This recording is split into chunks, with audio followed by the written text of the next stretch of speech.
You are listening to the VCast.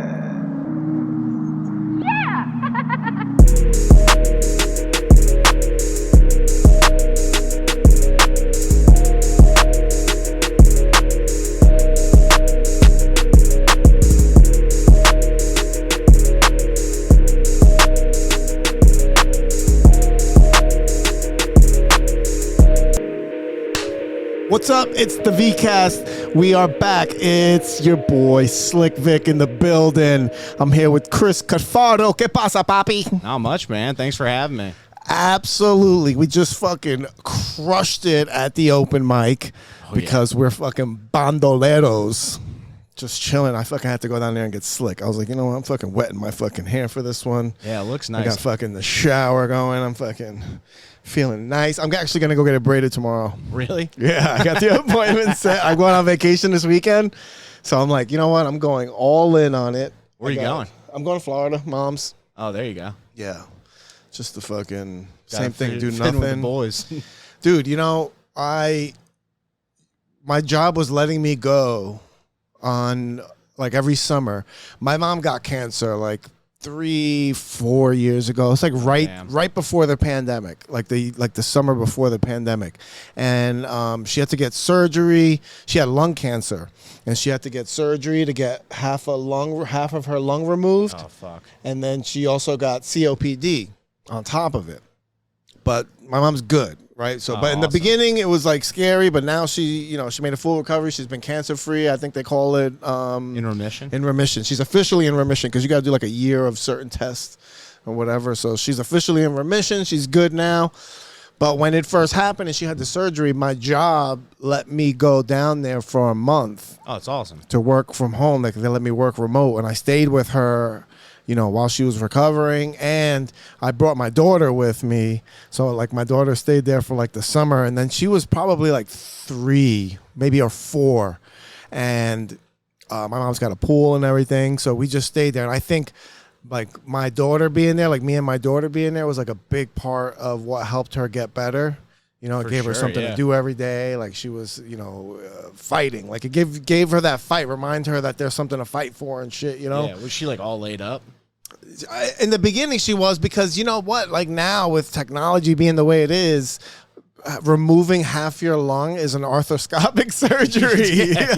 You know, like it's fucking, and what that means, people, is they didn't have to bust her fucking whole chest cavity open like they used to. It used to be like open heart surgery. You have to like break somebody's chest cavity open and get into the lungs. Now they go in through the side with some fucking robot arms. Yeah. And they go in there and they cut that shit in pieces inside, and they just remove the little pieces. Fucking. My mom actually, she had a septum in her heart. There was a hole in it. It gave her a stroke. And that's actually how they. You remember Dr. Oz? Mm-hmm. She was on the Dr. Oz show, got the ports drilled in there. You saw the robotic arm going and stuff like that. I think she was like one of the first patients, at least in New Jersey or something like that, to get that type of surgery. Now she's doing good, man. They like sew up grape skins with those things and shit. Dude, that's insane. Yeah, it's technology's fucking nuts, because just 10 years ago, that would have been like the worst, most invasive surgery. The recovery from it would have been hectic. And like the surgery's so brutal. And my mom's like 73 years old. She's frail. You know what I mean? Like that there's no way you're going to smash my mom's chest open and she's coming back from that. Like, you know, like bounce back. Now she's fucking shopping by herself. Like she still does all the stuff, same stuff. That's awesome. And she doesn't wear like oxygen. Like sometimes she puts it on, but it's more for her COPD. Like that stuff's brutal, dude. Yeah, I can't even imagine. Because that's like when your lungs fill up with mucus and stuff, right? And you just can't can't get a full breath, dude. What? I have a hard time going to bed after I eat ice cream. Like, I can't imagine. And it's like, it's the same thing. It's like you're doing it to yourself. Yeah. And like that was like my gripe with my mom all my life because she smoked a lot. She used to smoke like a carton a day. Damn, With dude. I'm sorry, that's so retarded. A carton a week. He was like, what? Your mom's how old? Your mom's the cowboy lady, the Marlboro lady. That's who your mom is. No, my mom used to smoke Merit cigarettes. Damn, I don't even know what that is. They're just like this gold pack of cigarettes, this yellow. It was white with yellow and gold. And I don't know. It was just a light cigarette, like a Marlboro Light. And then I remember once I started smoking, I would like steal cigarettes from her, or I'd steal a pack. I would just get brazen. Damn, like that's ballsy. if she bought a new pack, it had to be like, because there's 10 packs of cigarettes in a carton. She'd have to be down to like 5. Like she'd have to have taken 3. Right. There had to be like, so that then she would question. There's that leaves the number question. You can't get 6 because then it's one more than 5. It's easy to remember. It's one more than half. 2, or then you're like, there was there 7? Oh, there must have been only 6. But if there was 6 and you take it and now there's 5, immediately. You got that half recall. No, there wasn't half yet. I had 6. Dude, that's when you know the addiction's taking hold, when you're doing fucking cigarette math. Just fucking counting it up. I used to have to plan heists in my mom's room to get chocolate or to get cigarettes. Those are the 2 heists. I never stole like money from my mom. That's not a lie. That's a lie. I stole money once when I was like 9 years old, and I was in my mom's bed before school. So the thing was, before school, I was always by myself. I made myself breakfast. My mom was already at work. She left for work at 6. So I was up. I had to wake myself up. I had to get dressed by myself. Damn. I had to brush my teeth since a little kid, right? Since 7, 6, 6, 7, like kindergarten, first grade. I used to walk to school by myself. Like I was a full functioning young fucking loner. Do you have like a briefcase and shit that you brought to school? Just walk to school as a kid. I used to be like, this school traffic was a bitch when I came back home and shit. No. I just can't wait for recess. My sister would help me sometimes before she went to school, but for the most part, it was me by myself. So one day I'm in my mom's room, just laying on the bed, and I find all these $100 bills underneath the pillow. Oh damn! Right, she had there was like $700 or $800 crispy, nice $100 bills. I was like, oh shit! So I took one, and then I went, and on my way to school, I stopped at every single store and kept changing it and breaking it down till I got all hundreds. Right, then I had 100 singles in my hand plus my $3 that I had for my lunch money that I used to get every morning. And then I went, and then on the rest of the way home, whenever I went to buy something, I'd take that whole knot out and peel that $1 off that was mine and spend it. So I was like, wait, how old were you? I was like 8, 9 years old. I was just fucking dumb.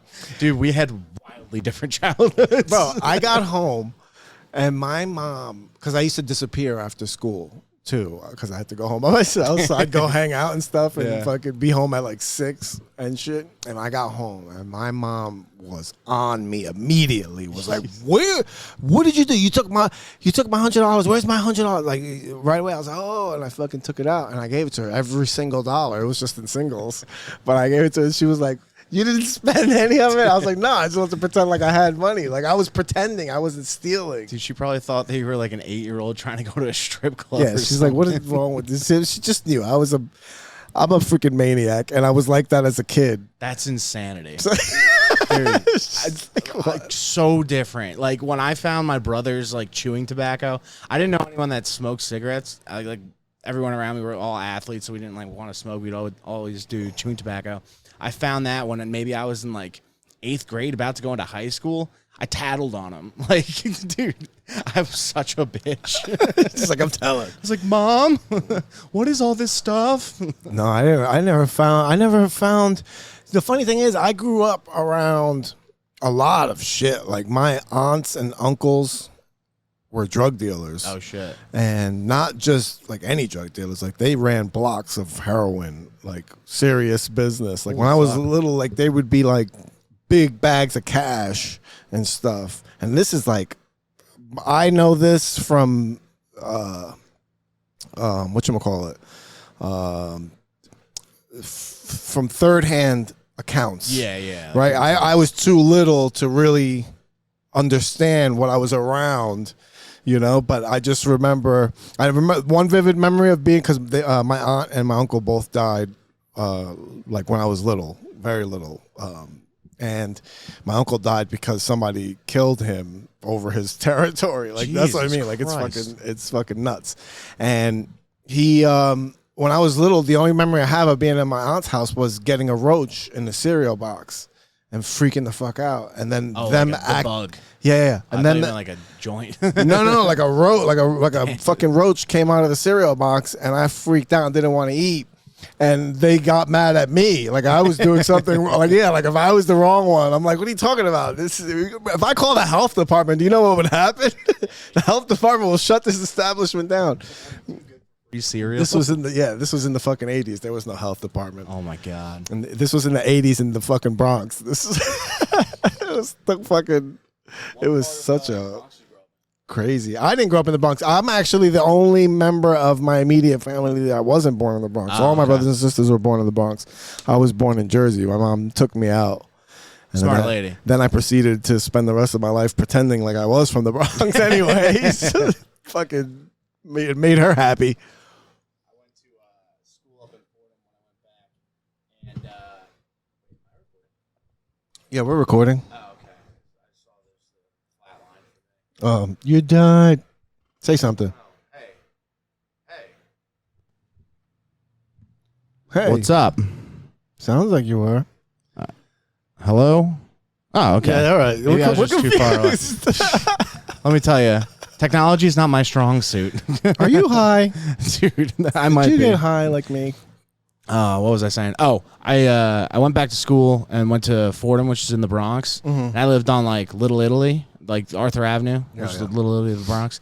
And it was like so nice because I'm Italian and like you just go all over the place. You go into a store maybe twice and everyone's just like treating you like family. Like, oh, what's up? How you doing? Like, can I get you this, that, and the other thing? And then you walk like a block over and like I'm from the country. So like being in the city is already just like a completely different experience for me. You go a block over from that and it's just like the hood. Mm-hmm. I saw bulletproof glass on like KFC and I'm like, I am not in my element right now. You mind your P's and Q's, bud. Why is this chicken so valuable?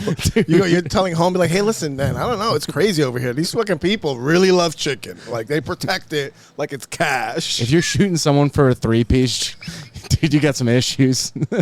How are things at so home? bad. Yeah, these fucking people. Hey, listen, what they said about black people and chicken, it's fucking real. Like, these people, They're dying over it. Yeah, they'll kill over some chicken. They got bulletproof glass and KFC. That's fucking. Where in the country are you from? So I'm from Jersey, in like Morris County, like all the way west, like kind of towards Pennsylvania. And I Country. I grew up like never saw a single neighbor, like all through the trees, everything's divided up, like got 4-wheelers and dirt bikes all the time, and like even moving. Or the first times I would go to like Morristown because that's like the big place to hang out when you're like when you're from Long Valley, which is where I'm from, and like that was too much of a city for me, you know. And if anyone goes to Morristown, it's like almost just as country as like where I came from. So it was like an eye-opening experience. What? So you grew up in that part of Jersey, Yeah, and then you left to go to school in Fordham. So I went. That was your first experience. Yeah. No, so my first experience was Scranton, Pennsylvania. Okay, all right. Because I went to undergrad at University of Scranton, which is like a depressed coal town. It used to be like a huge city in Pennsylvania, apparently, and then coal industry died. So it was like super depressing all the time. The only thing that like really brought in any money was the school. And then I went back to school after working for a while to Fordham to do like a career-changing path because I thought I was going to go to medical school, and that didn't pan out. And then I did a bunch of courses online at like Arizona State just to like try to get some sort of anything going at the time. I had no idea what I wanted to do, and then I became a research scientist. How is Scranton? Isn't Scranton where Dunder Mifflin is? Yeah. It's It's not like the show at all. I don't think they do. They cover Scranton. They so barely much, right? cover Except it. when they do like a. Yeah, it's funny because like just because I went to school in Scranton and I didn't really watch The Office until I left. Like they just kind of throw in like geographical, like little key phrases and stuff like that. Like, oh, I went to Cooper's Seafood last night on my date. Like, how did that go? Yeah. But it was not bad. Like being in the college is definitely different from being in the actual city. Like I actually went back when I changed jobs to Scranton because I had the job was right there, and I was like, oh, I'll probably, at least I know the places to go. I know a couple people there maybe, and that was during COVID, and I saw maybe like 5 people every single day because it's a depressed coal town before COVID, and then after COVID, everyone's locked up inside, so like you don't see anybody. Wow. But it was a lot of fun going there. The school, because the school is kind of like the only thing in town. All of the college kids kind of like run around causing havoc, and the locals kind of can't do anything about it. And then when I went back, it was just like so depressing because I was not having any fun. And literally, there was nothing to do. I was away from all of my friends, so it was not long. I was there for like 7 months, and I was like, I've had enough. And then, so when you went from Scranton to Fordham, Yeah, Fordham. Oh, you said you lived in fucking Little Italy. People don't know that the Bronx has Little Italy. Like that's actually the real Little Italy. I didn't know that. All I knew was what's it called? A Bronx Tale was filmed like right there. That's why it's the real Little Italy, because all the okay. Italians were really from the Bronx. Yeah. And that section. And then they just got pushed in little by little by little. Actually, I think one they just street. started moving out. Now it's just Arthur Ave, right? Yeah, it's one street. Because I was there right before the pandemic, so 2017, 2018, and it was literally the block that's across from Fordham is the main stretch, another block, and then once you get to the end of that block, it's weird because there's like all these Albanian stores, and it's like Albanians are kind of like the Walmart Italians, So it's just like really funny that they're starting to get pushed out and the Albanians are starting to come in. They got their own mafia too. Yeah. Right? The Albanian they're one, always they don't fuck copying around. us. Yeah. They're like, hey, forget about it. They do it this way. Yeah, they have no idea. Fuck it this way. It's like this. Yeah. Yeah, it was all right living there. I fucks didn't mind. with the Albanians. I used to go to school with a couple Albanians. They're fucking aggressive. Yeah. Aggressive fucking Very people. aggressive. And apparently just like, at least in my area, they're all restaurant owners. Like there's 5 restaurants in my immediate area that are all owned by Albanians. They all say that they're cousins, but just clearly not. Like none of them look alike at all. Yeah, it's weird. They make great food. I want to fuck around, and I need to go to. I want to go back to Arthur Ave. It's fun, man. And get some food. I think I'm trying to remember where I went to eat, because somebody kept telling me that I have to go there. Like, because I went to Little Italy once, and I had what's that place? I think it's called Carmine's, where they serve like the massive freaking plates. Yes, right. That's I think Carmine. So. Yeah, it's like yeah. you order one plate for yourself, and it's like 3 days worth of food. Yeah, it's like a monster plate. I went there, and I remember telling somebody, "Oh, I had Carmine's," and they're like, go to the real Little Italy. You know how people are. Yeah, exactly. Go to the real Little Italy in the Bronx, Arthur Ave. And then I fucking went somewhere. I don't remember. The only place that I really remember from there is, and I don't remember the name, of course, because I'm an idiot, but there was a deli, or a butcher shop, actually, and they're, like, famous for all of their cured salamis. And you walk in, and they're just, like, all hanging from the ceiling, like ornaments almost. And they all got, like, that white, powdery, like, mold spores, because that's what it is. It's all mold, and then, like, some of them you can kind of tell are starting to turn, which is kind of disgusting. Yeah. 'Cause I'm a huge germaphobe, and I'm, like, walking under all these things. But you order the food there, and it's, like, every single thing I've ever had was just the best version of that. Any Italian food you could think of, they like will cut the meat straight off, like jamon, straight from the leg of the pig, straight onto your sandwich. You eat that, and it's like, oh my god, that sounds amazing. Heaven, man. Making me hungry. Yeah, I'm starving. I'm trying to eat healthy, and it's not working. No. What are you trying to do? So I always like going to spurts of like doing keto and stuff like that. But I had a week when I was on vacation, and I'm like, all right, things need to change. Otherwise, you might not have you had that feet. talk with yourself? Yeah, dude. That come to fucking Jesus moment. You're Yeah. looking at yourself in the mirror because you're just taking your fourth shit of the day. Yeah. Hey, that's me today. That was me today. That's why I laugh when you're saying this, and I can identify so much because that's me today. Looking in the mirror at myself after taking my fourth shit of the day, and I'm looking at myself after what I did to myself this weekend, and I'm like, just stop eating, bro. Just stop. It's impossible. Looking at myself in the mirror, I'm like, why can't you stop? I just did 4 weeks of carnivore, lost 25 pounds. Really? Yeah. It was yeah. amazing.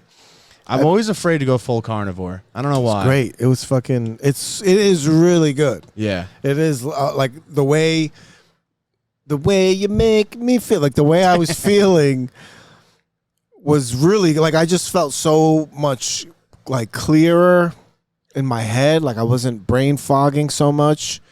I felt energized. I wasn't like groggy. I was also working out too consistently. So it's hard to tell which was the main driver, but the both together, like I was feeling great. And then I forgot what happened. I fucking slipped on something, and then I just went down. It's always just like Went one down the thing. beaten path. Now I'm fucking a day in, and I'm killing a family pack of double stuffed Oreos. It's just fucking gross. But whatever. I lost 25 pounds. I'm still up like 23, 21 pounds. Yeah. Probably. I probably gained some of it back. Do you fluctuate a lot? No, I don't. Well, that's a lie. The problem is I fluctuate. It takes me a long time because I fast. Yeah. I intermittent fast all the time. So I'm not eating all day, so I don't gain it fast. Right. I gain it over a long period of time. The next thing you know, I'm like, oh, God, I'm almost 270. I gotta fucking stop it. And I'll lose it all the way back down to 240, 235. And then I'm like, then I'm good. And I've reached fucking peak. Dude. The problem is I get high. And people are like, don't blame the weed. I'm like, I'm not blaming the weed. This is just a factor, all right? Because I get high and like there's no off button. Yeah. Like yesterday I ate a chicken parm hero, right? And it was amazing. It was so good. And I didn't finish it. I left like this much, but I also had garlic knots. And I had like 2 garlic knots, but I ate the most of the sandwich. And then I had some Oreo cookies, and then I stopped. This was at like 8:30, 8 o'clock. Then I stop. I smoke after I eat, and I'm chill. I watch TV. Now 9:45, 10 o'clock. I'm back in the fucking The Oreos. No, the garlic knots. I'm back in the I walk past them in the kitchen, and I'm like, take a bite. I think the problem is because like I get the same way whenever I smoke or do anything like that. It's like I'm not hungry. I just know that food's going to taste amazing. And if I'm going to be high, like, I want the full experience of being high, you know? I want to play some fucking trippy-ass music or watch a good movie and just stuff my face with garbage. Exactly right. Exactly right. Fucking that. I think that's what it is. It's like almost becomes like something you do, like a hobby. It's like playing video games. Like you just want to fire it up. Like I probably shouldn't play video games right now. I probably could do some work. Fuck it. I'm going to do it anyway and binge. And next thing you know, oh, this half hour of video games you were supposed to play is now 4 hours in. And you got fucking Oreo dust all over your chest. The problem is, like, I always want to eat healthy because it's like better to be healthy regardless. But it's like, I also just love food so much and like love the different types of food and really enjoy it.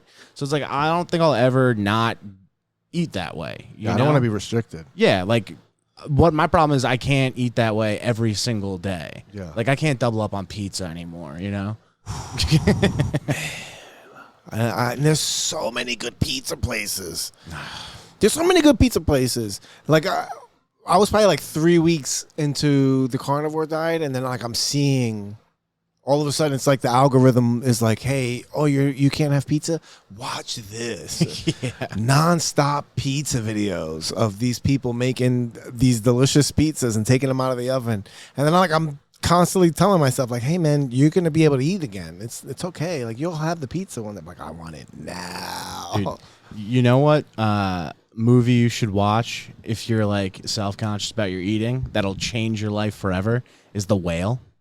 Oh, Have you ever seen that? No. So it came out last year, and Brendan Fraser, who like hasn't been around since The Mummy. Oh, this is the shit like movie that. he did that he gained all that weight for and Yeah, shit? he gained a lot of okay. weight, but it was like prosthetics. A lot of people gave him shit because he was wearing like a big fat suit, and they're like, "Why don't you give it to like a regular 600-pound actor?" It's like because there's no 600-pound actor that can act like Brendan Fraser. Exactly. It's crazy. He won the Oscar for the movie. Like the acting choice was correct.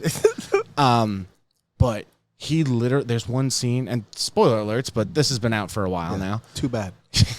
There's one scene where he's literally like face fucking himself with sandwiches, like just gorging everything. I think he put like a jar of peanut butter on top of a pizza and then slapped another piece of pizza on top of it and just like shoved it in his face.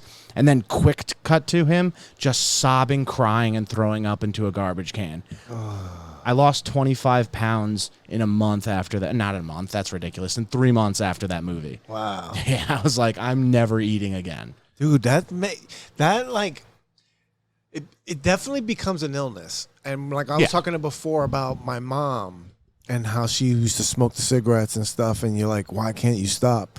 And it's the same behavior because I'm eating to the point where I know this isn't going to be good for me, right? And then the next day, or even at night, you ever fucking wake up in the middle of the night throwing up in your own mouth? Because you had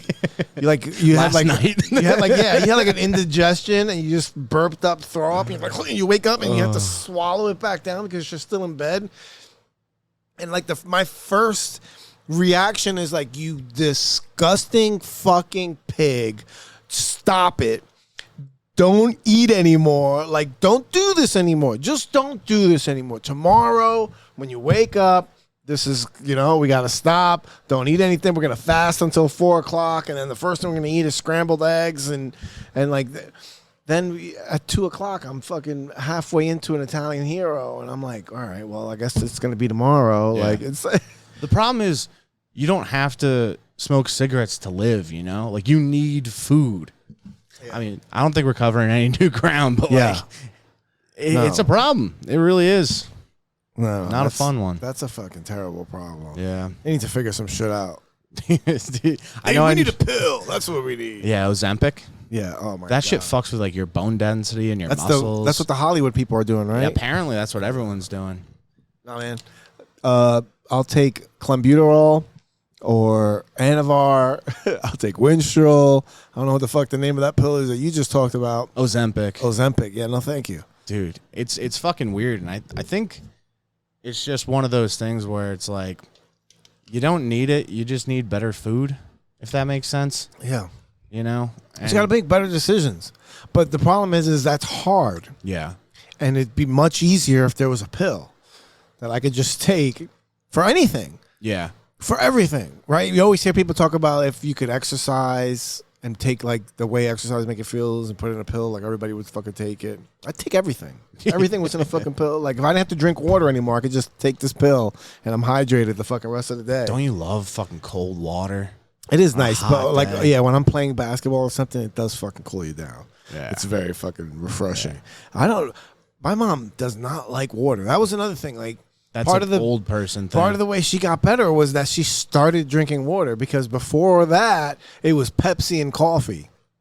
Oh, that's a crazy That's combo. all my mother ever drank in her whole life. Yeah. I've only ever seen if it wasn't alcohol, like my mom wasn't a big drinker later in life. When I was young, she would go to parties and stuff, but she wouldn't drink at home. At home, it was just Pepsi and coffee. I'm drinking fucking coffee at 3 o'clock in the afternoon. That's insane. Getting home. Like, she worked in coffee. Like, that's what she worked in. So she'd be drinking coffee at night, like, late. She'd have, like, a cup of coffee, like, when she got home before dinner. And with 6 cigarettes, just fucking chimney she must smoking. have had the biggest diarrhea. Oh, dude, she must have dropped fucking nuclear bombs that I didn't know about. My mom never pooted in front of me. Lucky son of a bitch. I don't think I've ever even heard my mom fart. That's funny. I don't think I've ever even thought of that. Dude. Cigarettes and fucking coffee. So now, like, getting better, part of her getting better was that she fixed her diet up you know, like and drank more water. Now she's drinking. I mean, that's why creatine's good for you because it makes you retain water, but a lot of that's in your brain. It's like if your brain doesn't have water in it, I think it's either water or oxygen your brain takes in the most out of like any other organ in your body. Now that I'm saying it, I think it's oxygen. But the same thing with water. It's like if it doesn't have what it needs to operate, like the rest of your body can't operate. Yeah. You know, and like that's the easiest thing that you can do. But doesn't water help the oxygen get into your brain? Like there's I think they talk about this with when they dehydrate fighters to make weight and stuff like that. There's like some film or something in between your brain. It's a blood-brain barrier. Right, the blood-brain barrier. Yeah. And doesn't the blood-brain barrier help bring oxygen to your brain too? So yeah, that's basically because I'm a fucking scientist. I have no idea how I know any of this fucking shit. it's pretty good, right? But blood is like what brings oxygen all over the place, right? Your blood cells, they have hemoglobin, which is what the oxygen attaches to, and then it carries it all around. The blood-brain barrier is because there's not, the blood in the brain's separate from the rest of your body, and it has to go through that barrier because obviously your brain's a lot more sensitive than the rest of your body. It can adapt pretty good. Just like a filter? Yeah, basically. And a lot of problems like addiction problems they have a hard time solving with medications because a lot of the stuff that they try, the molecules are too big to get through the blood-brain barrier. So you have to think about that. But the other crazy thing is now they're thinking that your brain has a different microbiome than the rest of your body. And that can lead to all sorts of things like depression if it's not good and, a whole bunch of other problems. But if they can't get anything through the blood-brain barrier, there's not really an easy way to fix it, if that makes sense. Yeah. Yeah. It's really fascinating. I was into the brain for a very long time when I was doing all of like the science stuff, and I've forgotten so much about it. Like, isn't that funny? You everything. forgot shit about the brain? Dude, yeah, right? You'd think. I learned a lot about the brain. I just forgot it. I forgot about it. I forgot it in my brain. Yeah. So you're fucking... That's how we started talking about you coming on the podcast, too, because that fucking blew my mind when you said you were a fucking scientist. Dude, it's crazy. And you were like, I was a scientist at Pfizer. I was like, what? Not Pfizer. No? Okay, I'll never be one of those guys. They're the evil people. Pfizer guys? Yeah. And the one thing I kept thinking about when you told me you were a scientist, I was like, thank God you didn't stay working on the vaccine because James O'Keefe would have catfished you. Wait, who's James O'Keefe? James O'Keefe was the founder of Project Veritas. Oh, I did see that shit. Yeah, when they dude. fucking get all the fucking. I would have been the guy that would be like, I don't even know if any of this shit's gonna work. Like, yeah, they would have had you on a date talking about stuff real quick because that's how they get all those scientists. Is they get them on Tinder dates and stuff with like these really hot girls. Oh, dude, when I was working on the vaccine, I was single as fuck. I was dropping that line everywhere. It's like, you owe me. I'm gonna save your life. Yeah, technically, I'm a hero. I had to start. I had to stop like bragging about it because like of all the shit that was going on. Right? Yeah, and like for a while because I was in the sciences, like to get my next job, like it was literally the featured bullet point on my resume that I worked on the COVID vaccines. And I was like, pretty serious guy. Little did they know I'd never graduated with any sort of science degree. I have a marketing degree from the University of Scranton, dude. This guy worked at fucking Dunder Mifflin. Dude, I went to YouTube University. That is great. But it was like that was the big selling point, and like I was fucking drinking all the Kool-Aid, thought that like we were the top shit. And then one day I was at work, and some lady was bragging that we were doing 6 years of work in 6 months, and I was like, that's just not true.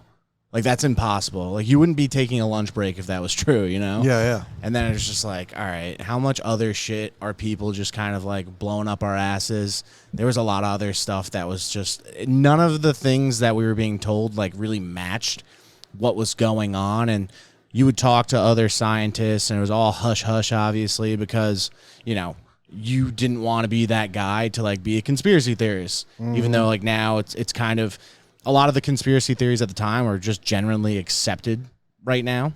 So I told you this before, but it was literally like being in the German army, watching Hitler take over and being like, hey guys, I'm all for the national protection, but like, don't you think this is kind of fucked up? Talking to the back, like, hey man, you can't say that out there. Yeah, dude. We would literally have an office. It was like me, one guy in HR, and then like another chemist. And we would just every like, I don't know, week or so, we'd all get together in like a back office with like the blinds drawn and stuff like that, and just talk about how fucked up everything was. And people are just like, you know, we're all scientists. Like, we had people from Yale, MIT, Harvard, all of like the top schools, decorated scientists, and they're all just being like, yeah, this thing's the greatest thing ever. And then just objectively, it didn't help nearly as many people as they thought it would, you know?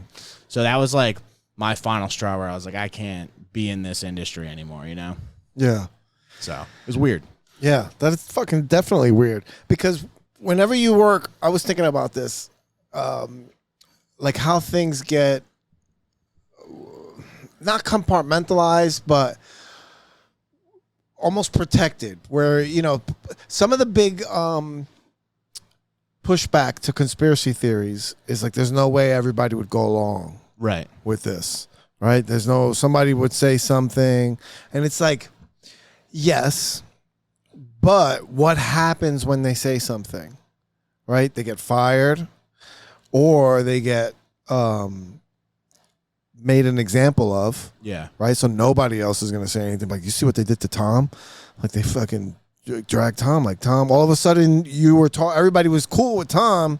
Next thing you know, everybody finds out Tom's been cheating on his wife. Tom has dementia. Tom's, you know, like, he's into QAnon, and they'll just start saying shit about somebody and totally discredit them, push them out of there. You're not getting any money from anybody. Nobody's going to hire you for anything. And it's like, damn, I don't want to be like Tom. I'm just going to keep my damn mouth shut. Yeah. Right? So pretty much people could only do two things: stay there and keep your mouth shut, or leave. Yeah. And when keep your mouth shut. When you don't have like a strong moral compass, or maybe like, you know, I'm a pretty go with the flow type guy.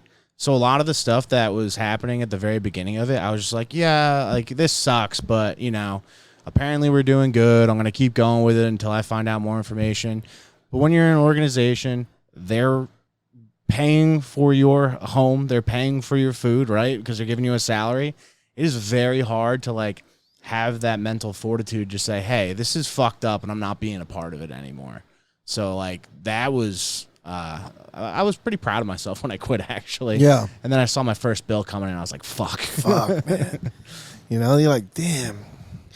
I compare it to, I used to work in, it's called BizOp, in the BizOp world. Okay. And this is, people sign up for programs like work from home or sell products online and stuff. They would sign up for these things, and then they would buy coaching to set up a business and sell things online. Once they signed up for the coaching, the people that were on those coaching floors would then sell their information to other sales floors, right? So we would get these people's information after they've already signed up for coaching, and then we would call them and try to sell them business plans and tax services and incorporation services and shit like that. Yeah. So we would do that, and the company was doing pretty well. They had the entire 60th floor of the Empire State Building. Oh, shit. And it was like Boiler Room. All right, you ever see the movie Boiler Room? Yeah. All right, that's what it was like. So we were out of our fucking minds.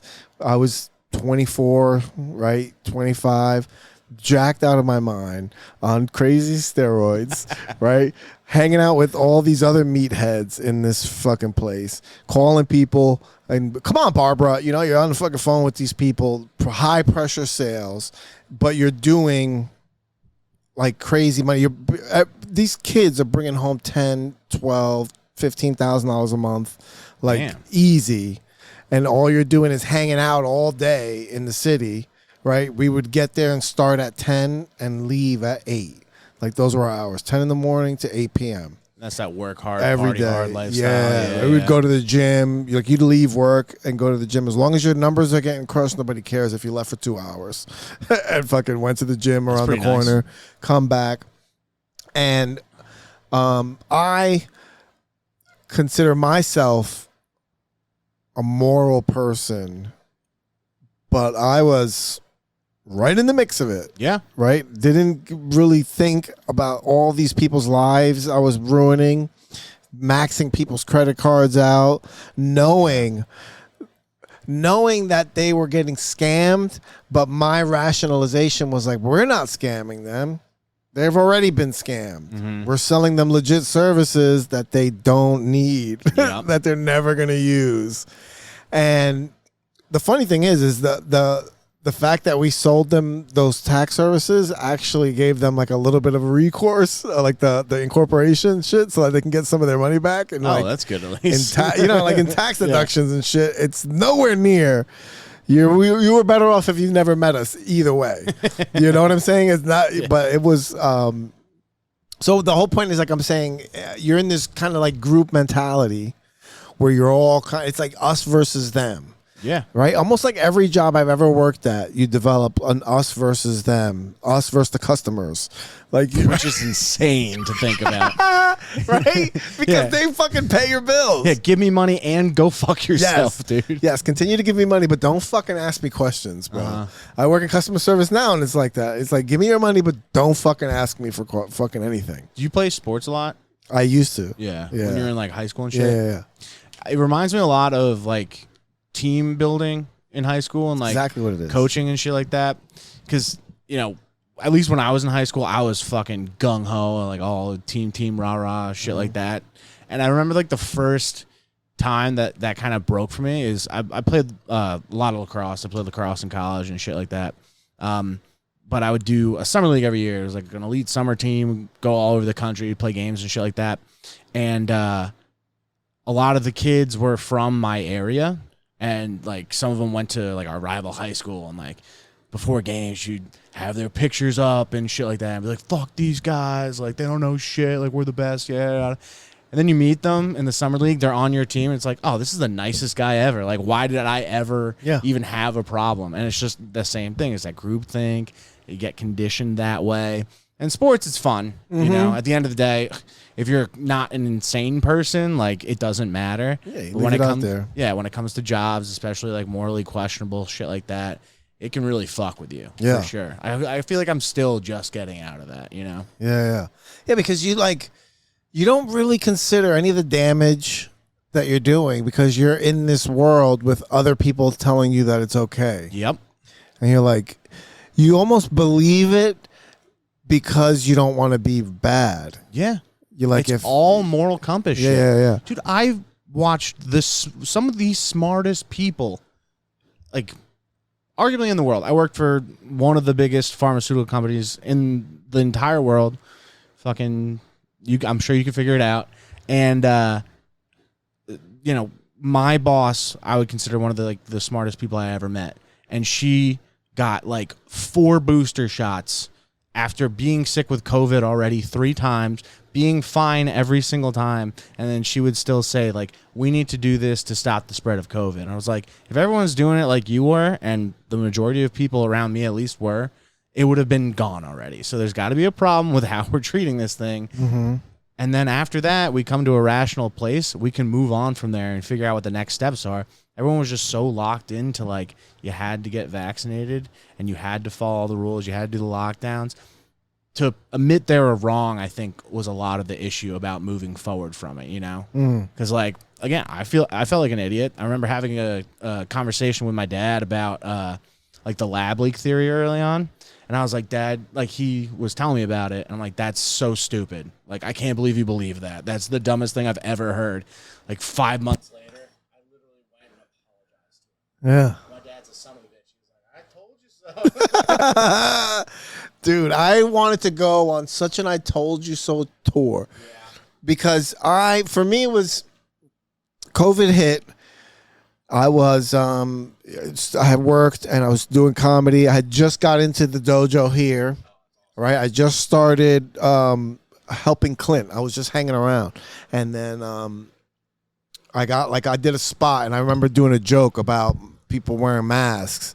And I'm like, like I've only seen Agent. I was like, if you start wearing a mask, like I'm not gonna take you seriously. Like I was saying stupid shit like that, not knowing what was fucking coming, right? And this was like March 2020, and then I had a weekly show going, and then that got shut down, and things slowly went shut down. And I was just, it was like a snow day for me. That's like my initial feeling. I wasn't scared so much about COVID. I was just like, oh, we're closing. This is going to be like a snow day. I'm going to be home. And then we'll like work from home and stuff. I brought all my computer stuff home. But the first week home, I got scared because they were showing those footage in China of people getting carried in those fucking bags and everybody wearing those shit. And I was like, damn, this shit doesn't look too fucking great. And then it started getting cases where accumulated, like, they were just fucking hitting you with cases, like the case count. They were fucking like, it's coming, it's spreading, it's over here. Now we got our first cases. I remember being at work, and they had quarantined a section in New York of like upstate New York, like Elmsford or so. Like it was New York, upstate New York. It was like a very heavy Jewish area where they quarantined that area where they were like, don't come out of there. Right. And yeah, like they were like, don't come out of there. They wanted everybody in this area up in New York to quarantine. And the only reason I remembered was because one of the owners is from there, and he was coming to work every day. And I remember thinking in my mind, like, why the fuck doesn't this guy care that he just keeps coming to work and putting not only him, like, I was like, he's not only putting himself in danger, he's putting us in danger. Yeah. And he's putting his wife, like, he's got a sick wife. He's putting her in danger because he could bring something back to her, And then that fear started growing. Then I started doing the, every time I got home, I was taking all my clothes off in the basement, and then going upstairs and getting like a change of clothes. I never did that. That's funny. Dude, like straight up, I like taking my clothes off in the basement when I got home, and then washing my hands, and then at the time my wife would throw me some clothes down, and I'd put that on, and then leave that clothes and put it in the hamper. And like, dude, I never got washing the groceries crazy. Yeah. But I was close. Yeah, it's so fucked up too, because it's like you're literally fighting the air, like there's if you said Godzilla was running through the streets of New York, like you'd understand like what the danger actually was. But the other problem is like it's such an abstract idea unless you have like a background in the sciences. Yeah. And again, people can be persuaded either way on that, but like the regular person, it's a fucking virus. They just assume it's everywhere. And that's what I assumed. It was everywhere. And, I even have a background in science. So it's like the fact of the unknown, it just makes people like twist their brains in such weird ways. Yeah. Like I've been noticing, like I've got such bad OCD from it. Like I still like sanitize my hands all the time. I always touch like door handles with my shirt. Like just all that shit. Yeah. And I know it's like all from the pandemic, but it's still got that.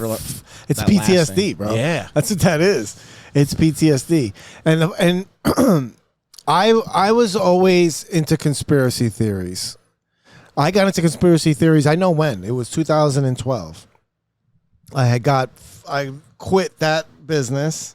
I had a falling out with my friend. The FTC had shut that place down in Empire State Building, and then we started our own business, and we started our own in Clifton. And I wasn't doing any sales. I was doing background stuff. Like I was a CAO, Chief Administrative Officer. So I was like in charge of the renovation of the building that we were occupying, hiring everybody, keeping all HR stuff, hiring, firing. I was doing all that, all the admin stuff in the back. Yeah. And then they were killing in sales. They were like first 2 weeks there, we were already doing like $2 million a week in sales for the company. So we started growing crazy. The kid got a fucking Ferrari and shit. We had we had a fucking crazy year. Then I had a falling out with him, and I fucking left that business. So I was unemployed, collecting unemployment, and doing nothing all day. So I started watching YouTube videos, and I started getting into. First, it was Ron Paul videos. Okay. I became like a fucking diehard libertarian, Oh, yeah, dude. right? And I was like watching fucking 2008 debate videos and shit, and I got really into Ron Paul. I read his fucking book, the Revolution, that changed my entire perspective on politics and everything. Then I started getting into the JFK assassination and like CIA shit, and then I just went into a whole conspiracy of just like the lies, like around the CIA and like the government and stuff, and I became really suspicious about the government. But then like that, it was just like a fascination, right? Like entertainment. I'm like, oh, these fucking things. Like I didn't really go off the deep end with conspiracies. I would just like talking about them because they were so fascinating. And I'm like, well, what do you think of it? But It's like a story at that point. Yeah, I'm like, and then it was also, I like telling people things they don't know. Right? So I'd start talking to people about, like, hey, did you know about this thing and when this came out? I'm like, well, can you believe this? And I'm like, oh, I didn't even know that. I'm like, yeah, I know. Like, what the fuck is all that about? Right? So I like doing that shit.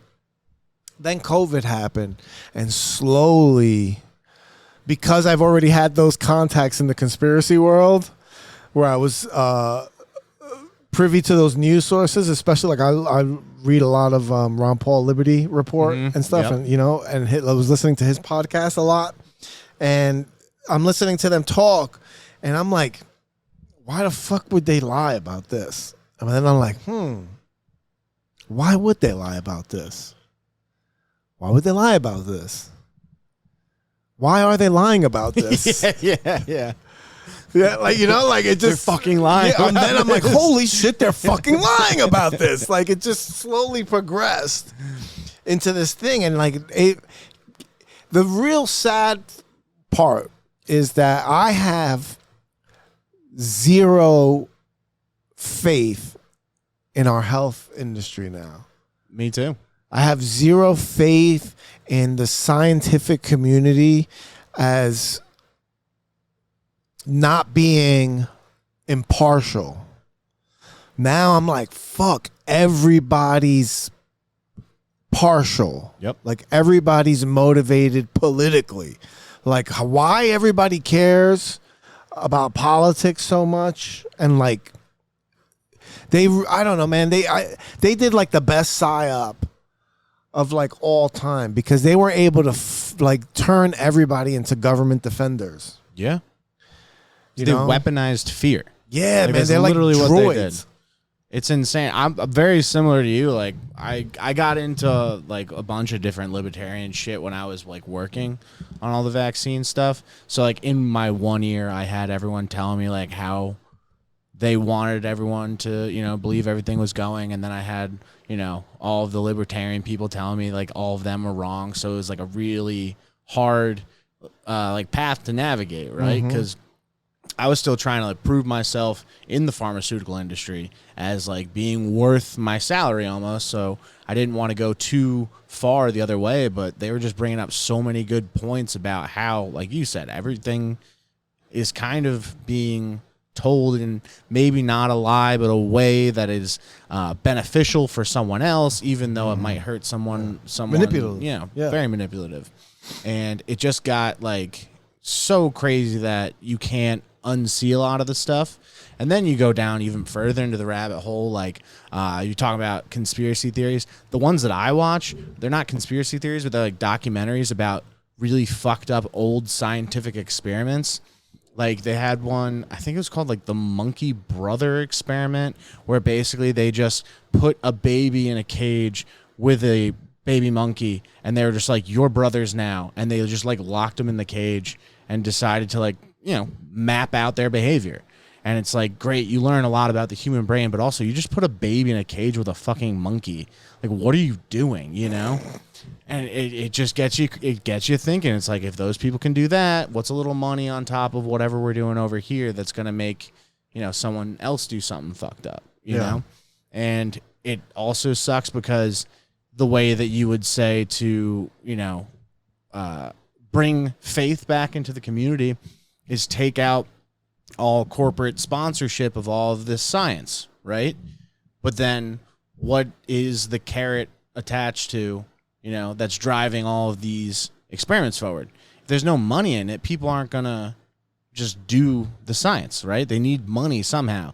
Now you can kind of decentralize with the internet, and like you can talk about stuff on podcasts, or you can like write a Substack of all of your information. But if you're the smartest guy with no money and no following, like you're not getting your word out there. You're not getting your research out there. There's an opportunity for you, or there's a chance that you never get that opportunity to do that research. Yeah. So it's just like a very weird circle that I don't really know how you get out of. Yeah. There's just, everything's been corrupted by money. You ever see, there's a documentary called How Big Oil Took Over the World. I haven't seen that one.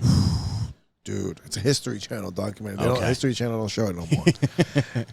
I remember because I was watching this documentary, and I remember going halfway through and then looking at the bottom right-hand corner and then seeing the H, and I'm like, I can't believe this is a History Channel documentary. But it's on cable. Yeah, it's called How Big Oil Took Over the World, and it's about Rockefeller.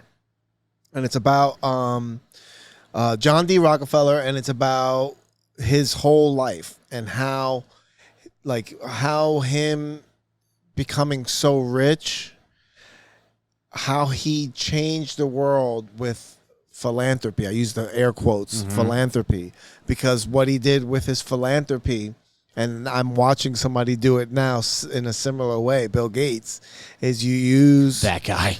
You use philanthropy to take over, right? Because what Rockefeller would do is he'd be like, oh, you're starting the American Medical Association. He goes, oh, wow, sounds like such a great idea. Here's $10 million and, no strings attached. This is for you guys to think, oh, thank you so much. This is really helpful. And I think you guys are going to need more help down the line. And I'd love to be really involved. So along with this $10 million, what I'm going to do is I'm going to give you these 2 advisors. And they're going to put these 2 advisors on the board. And they're going to help you guide everything. And then with the money and with the advisors, he would just manipulate shit. And then he would get another big thing that he would do is he would spend a lot of money on scholarships. And what he would do is he'd go to Yale, right, or whatever medical school. And he'd look at the top 10 doctors or the top 10 students in that. And he'd be like, I'm going to sponsor all your, your medical work, your medical schooling and everything. And he would do that. And then he would help these people, and these people would become the top of the field. But they'd also be beholden to Rockefeller. Yeah. And then he'd get them into these positions on these boards. And that's how he changed medicine from like a holistic healing medicine where the goal was to make you better, and he changed it to pharmaceutical based, because what they discovered was they could make medicine from the byproducts of oil, because they had a lot of pharmaceuticals are made. A lot of it is made with the byproducts of oil. Same thing with plastic. Damn. All these things are invented because they needed something to do with the byproducts of oil, of making gasoline and shit. So, he did that with medicine. He did that with education too, with just going places and fucking stacking them with money and grants and shit. And he just built this like conglomerate of power and influence and all these different places. His dad's name was Devil Bill. Was his dad's name. His dad was a legit snake oil salesman. Like he would sell fake shit and he would just do the dirtiest things. And he had a few sons, and he made all their sons fight each other for things, like for ranking in the family. Like it was really fucked up. That's how the documentary starts. Is talking about how his father and how he raised John Rockefeller and all the people. Dude, that's insane. Yeah. He was so hated. Rockefeller was so hated that they started a campaign of him giving money to kids he would stand out there and give money to kids so that people would like him. And that's why like a lot of the places in the city that he has that have tributes to him show him like giving change to kids, because they say he always gave money out of his pocket. But that was a coordinated effort to rebuild his image, because people fucking hated him so much because they thought he was a fucking shyster. Oh, that's so funny. Yeah. It's so funny, like, how history is, like, if you hear it from one person, it's like, oh, this guy was the greatest person ever. And if you hear it from someone else that was around, it's like, no, he paid off people to actually enjoy his presence. Everything. Like, you see Rockefeller's, like, beloved in New York. He's, like, in so many things. They have the whole research at Rockefeller University. It's I think it's only a research university. Yeah. There's plenty of research shows there, Bags of money. And then the government tried to go after him. He had this company called Standard Oil, and that was like the big dog. The money that they had, like billions of dollars back in the fucking 20s. Back in like the beginning of the 1900s, this guy had billions of dollars. So the government went after him for antitrust because he was buying up all the smaller oil companies and the drilling companies and shit. And they went after him, and they broke his company up into like 80 something companies. And what they ended up doing was making him so much richer. Like his fucking wealth exploded after that. Yeah, it was just fucking, he's just a fucking massively rich man. And then I think it's his son or his grandson is David Rockefeller, is the one that's like driving the ship now. He's the one that they always quote in all those conspiracies about the globalism and stuff. Like and New World Order type shit, like one world government and you're going to like it or some shit like that. You're going to eat fucking nothing and you'll like it. That's not the guy who said you will own nothing and like it. Is that him? Yeah, no, that's I think that's Schwab. Oh, Charles Schwab. Something like that, I right? think so. Yeah. No, Klaus Schwab. Yeah. Charles Schwab is the insurance. Probably related. Right, that's a big fucking insurance company, Charles Schwab. They're probably related. All that banking shit, man, that's where the real fucking evil lies. You ever looked into like the Titanic conspiracy and the Federal Reserve and stuff? Oh man, bro. There was a time in this country where like the elites of the country, like banking and shit, the big conglomerates, they wanted to take over the government and install like a fascist dictatorship. They tried, right? There was this general called Smedley Butler, right? Smedley Butler. Fucking nerd. Yeah, what a fucking nerd. He wrote a book. At the time that he wrote the book, he was the highest ranking military official of all time. He was Major Brigadier Brigadier General Smedley Butler. What a fucking name, dude. And, hold on, because when you see him, it's even funnier. Oh, please tell me he's got like old timey Civil War beard. No. He is. When you see him, you're like, oh yeah, that's Smedley. Oh, can I snag one of these waters? Yeah, absolutely. That's what I brought him here for. So we don't fucking die of thirst in the attic. Realize, like, my eyebrows are drooping. I think I might need water. Look at this guy. So that's a book he wrote, War is a Racket. Oh, my God. He looks evil. Google images, Smedley Butler. He looks like Hitler without a mustache. Right? This is Hitler if he was an American. But he's actually a good dude because he wrote this book. It's a little pamphlet. Right here, War is a Racket. Snag it if you can. It's a very easy read. Okay. And he writes about how he was he was an enforcer for the fucking corporations, right? Jesus. Oh, dude, it's a fucking great book. He talks about the wars that he waged in South America and how he protected farms for the United Fruit Company and like fought competitors and stuff, and how they put their stronghold, genocided people just to in sell South fruit. America, just so that the United Fruit Corporation would have power and influence down there. Wait, is this the guy who coined military-industrial complex? That came later. Oh, okay. That was Dwight Eisenhower. I know he said it, but I thought it was somebody else who like coined it. No, he was the first one to say it. Okay. But who knows who he got it from, right? Yeah. I mean, it had to be like a term that they used. I feel like he wouldn't just say that in a speech if they hadn't used it before, you know? Something, yeah, he had to get that from somewhere. So in this book, he also talks about a plot to overthrow the government, right? I think this was after World War One. A lot of the vets were protesting in Washington because they were not getting their GI Bills. The government had promised them all this money. They came back from the war. They weren't getting dick. And there had to be maybe 10,000 soldiers living in fucking Washington right in front of the White House or in front of the Capitol. They just made this whole camp, right? And the idea was these men approached Smedley Butler, these high-ranking men. I'll throw a name out there for you, Prescott Bush. Oh, really? Right? Yeah. Was he granddaddy or something like that? Yeah, that's granddad, yeah. DeWalt. No, not DeWalt. DuPont. Oh, the DuPonts. Okay. Yeah, the DuPonts, Rockefeller, all these people approach Smedley Butler and they say, hey, listen, we want you to get all these soldiers. We want you to organize them, and we want you to lead a rebellion against the government, because once the military sees you guys, they're going to join you. They're not going to fight you. This was their plan. And you could march into Washington and take over. They wanted Smedley Butler to be the leader because he was the highest ranking, most decorated fucking veteran military official at the time. They wanted him. They say, if you lead, all the men will follow you.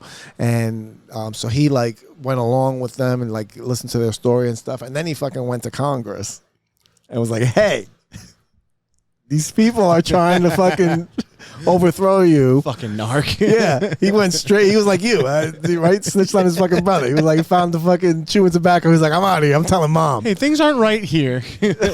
So he went to Congress and testified under oath that this was happening.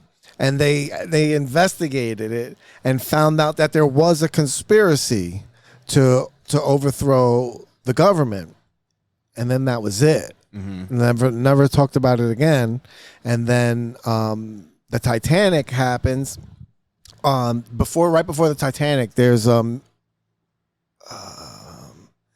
meeting. There's a meeting with all the big bankers and stuff, and they're talking about the Federal Reserve. Once this plan doesn't work to overthrow the government, now they start talking about the Federal Reserve, and they want to create this banking system. And these other high-ranking people, these other rich families, were like, no, that's not a good idea. You want to do communism and shit, and fucking Nazism. That's fucking crazy. We're not going to do that. After this boat trip, when we come back, we're going to stop you. No fucking way. And who's on the fucking Titanic? Everybody that was against that fucking plan. All these high-ranking, not high-ranking because they're not fucking officials. They're prominent people. Yeah, aristocrats. Aristocrats, okay. Yes. This is a battle of aristocrats. And then they go and the Titanic sinks, and then the Federal Reserve is put into place very shortly after.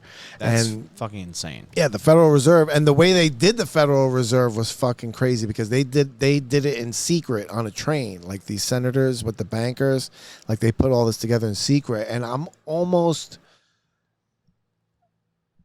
positive that not all the states ratified. There's some thing about it that it's technically illegal, it wasn't ratified, but I don't remember all this stuff. But I remember getting into all that stuff, and then I started learning about the Federal Reserve, and that's what fucking boy Ron Paul be harping on, and I'm just that's a shadow organization. Yeah, that's a secret. I mean, they all are. And what you said was kind of crazy about how all of these wealthy businessmen were trying to take down the government. The scary part is now it's they're both together. They won, which is crazy. Yeah, they did it. I know. And you know what? They solidified their power.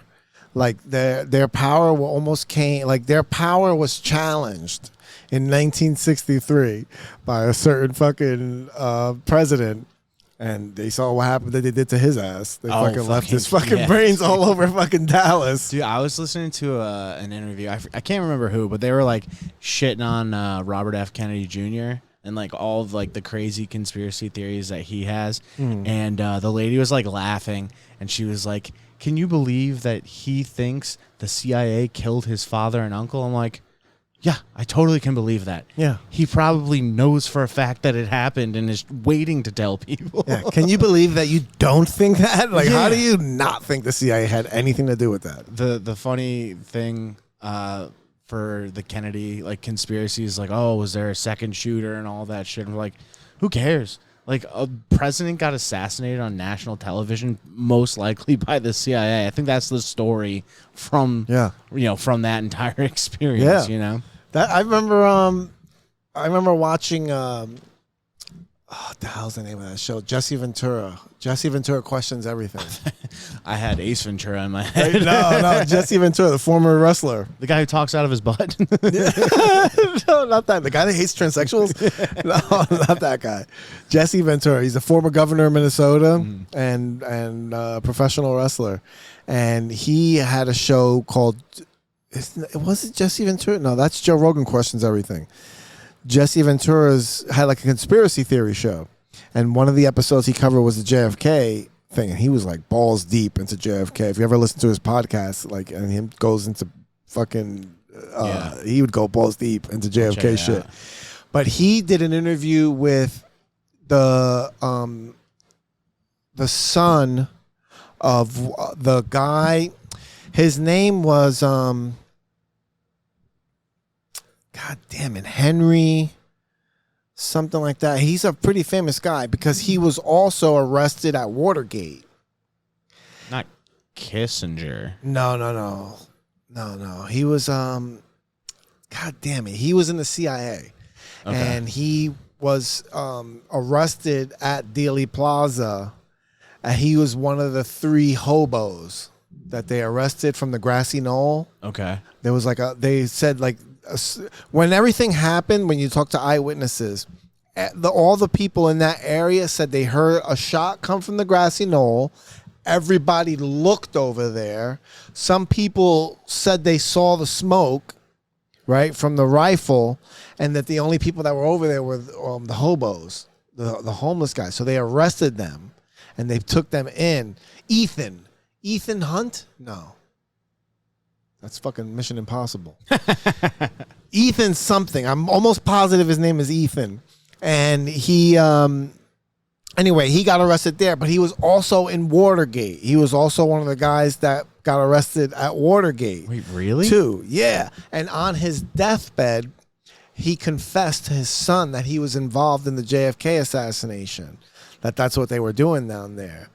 And Jesse, like, they got his recording. They got him on recording. Not Jesse Ventura, his son, got him on recording. And then his son let him hear it. And his son told him about it. And he was like, I never asked him. You know, like, this is some shit he told us. Like, he just said he didn't want to take it to his death, like, to death with him. And he fucking, I gotta fucking look up his name. Ethan. Yeah. Jesse. Suppley? Remember that guy, Ethan? Suppley. His name is Suppley? Suppley. He's Suppley. jacked now. Dude, he went from fucking fat boy. Dude, he was to Louis big, Lastic.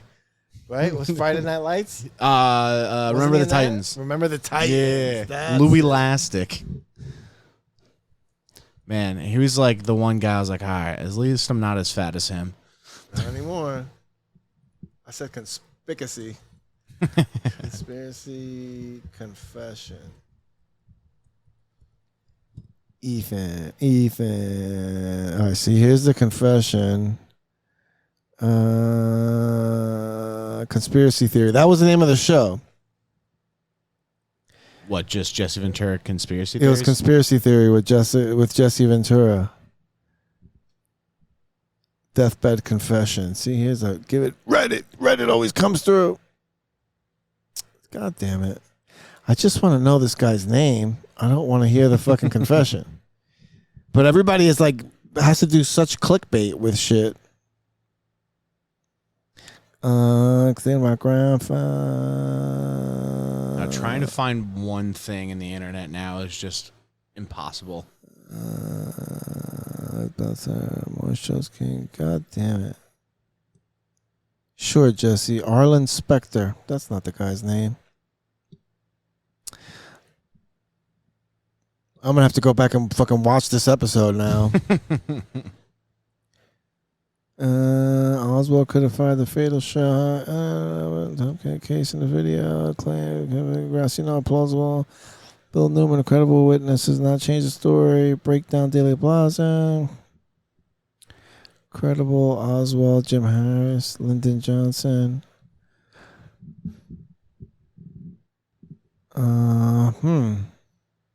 Howard Hunt. That's the guy's name. Go. You had Hunt.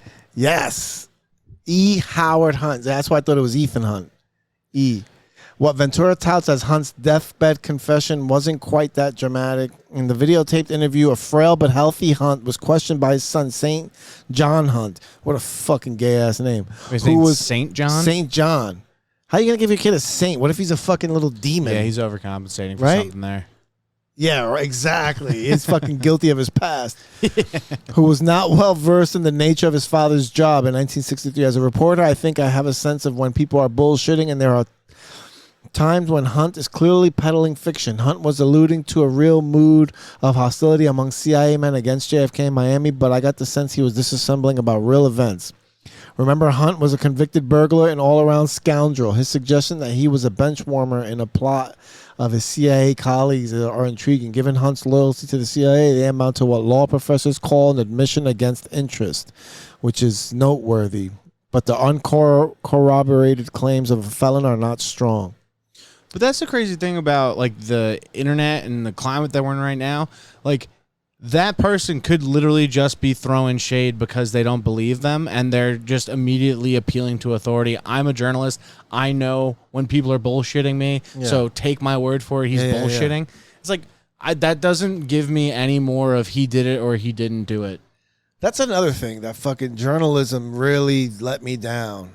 Like, if it wasn't for like people like Alex Berenson, and stuff, you know, reporting and being an impartial, like even if they, you know, that Alex always does that too. When Alex, like that's my boy, he always does that. He's a former New York Times reporter, but when he writes stuff, he'll let you know where his bias is. He'll say, granted, I'm biased that I think this, but this, and this, like, and then he gives you the points. Like you could really make the decision for yourself.